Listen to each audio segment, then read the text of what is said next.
Morning बच्चों, पिछले video में हम लोगों ने चेतक की वीरता कविता पढ़ी थी।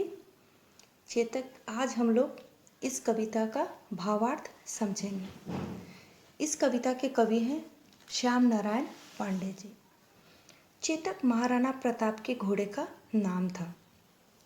इसी से संबंधित है यह कविता। रणबीच चौकड़ी भर भर कर चेतक बन गया निराला था, राणा प्रताप के घोड़े से पड़ गया हवा का पाला था। रणबीच चौकड़ी, चौकड़ी का अर्थ होता है जब कोई जानवर छलांग लगाता है। जब कोई जानवर बहुत तेज दौड़ता है तो उस समय उसका आगे और पीछे वाला पांव एक पास आ जाता है और वो उड़ता हुआ महसूस होता है। तो युद्ध के मैदान में राणा प्रताप का घोड़ा अपने छलांगों से सबको हैरान कर दिया था। ऐसा लग रहा था जैसे राणा प्रताप के घोड़े का आज हवा से सामना हो गया है, अर्थात उसकी गति बहुत तेज हो गई थी। न कभी चेतक तन पर राणा प्रताप का कोड़ा था, वह दौड़ रहा अरिमस्तक पर या आसमान पर घोड़ा था। कोड़ा होता है जिससे जानवरों को मारा जाता है। राणा प्रताप को कभी अपने प्यारे घोड़े चेतक पर कोड़े बरसाने की नौबत नहीं आई। वे अपने प्यारे घोड़े को कभी कोड़े से नहीं मारते थे। अरिमस्तक का होता है अर्थ शत्रुओं की मस्तक। वह घोड़ा ऐसे दौड़ रहा था युद्ध के मैदान में जैसे आसमान से आकर शत्रुओं का नाश कर रहा हो। जो तनिक हवा से बाग हिली लेकर सवार उड़ जाता था, राणा की पुतली फिरी नहीं तब तक चेतक मुड़ जाता था। यहाँ बाग का अर्थ होता है लगाम। लगाम जो जानवरों के मुंह में लगाया जाता है उनको नियंत्रण में रखने के लिए। जैसे ही राणा प्रताप अपने घोड़े की लगाम को खींचते थे, उसी समय चेतक राणा प्रताप को लेकर तुरंत वहाँ से मुड़ जाता था, अर्थात वह अपने मालिक की हर एक इच्छा को या उसके मन की स्थिति को बहुत अच्छी तरह से समझता था।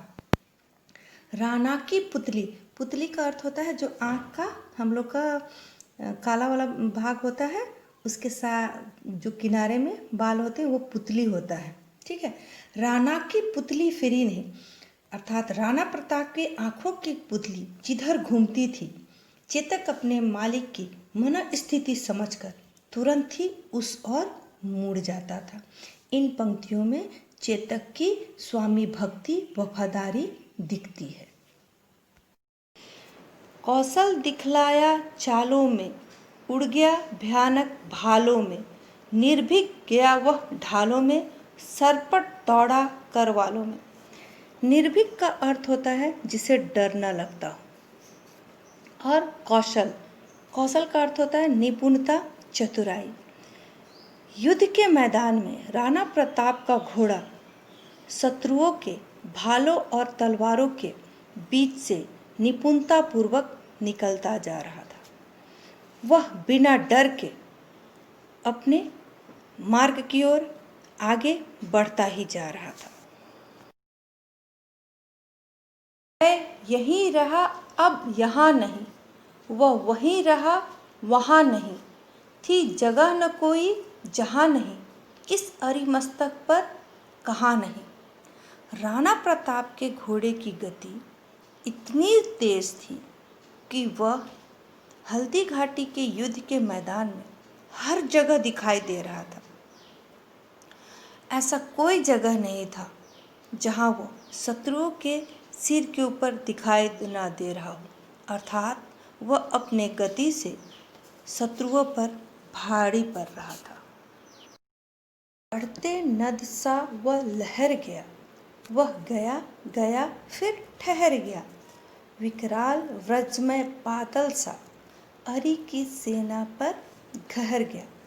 व्रजमय का अर्थ होता है कठोर पत्थर, पत्थर के समान अत्यंत शक्त, और नदसा का अर्थ होता है चौड़ी नदी, अर्थात राणा प्रताप का घोड़ा नदी के जल की तरह शत्रुओं की सेना को अपने लहरों में बहा ले जा रहा था।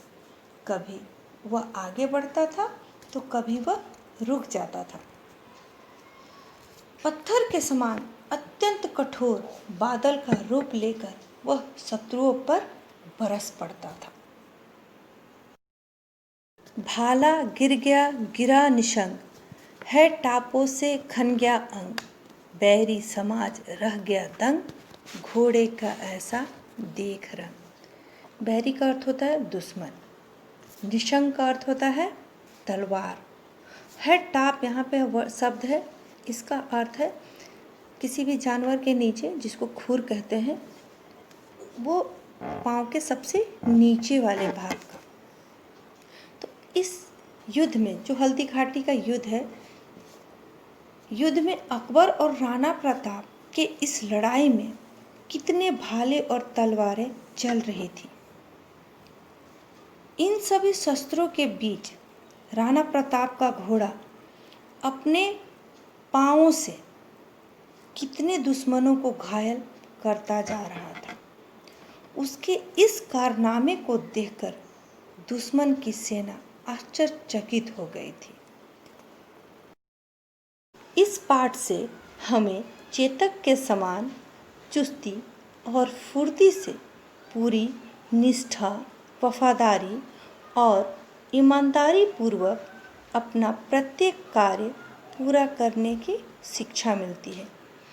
चेतक एक जानवर होते हुए अपने मालिक के प्रति जितनी वफादारी की भावना निभाए, तो वे वफादारी की भावना हमें सीखनी चाहिए। बच्चों, इस पाठ में बहुत से कठिन शब्द हैं।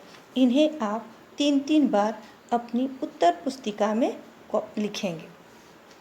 पुस्तक में दिए हुए शब्दार्थ के अलावा मैंने कुछ अन्य शब्दों का अर्थ आपको बताया है।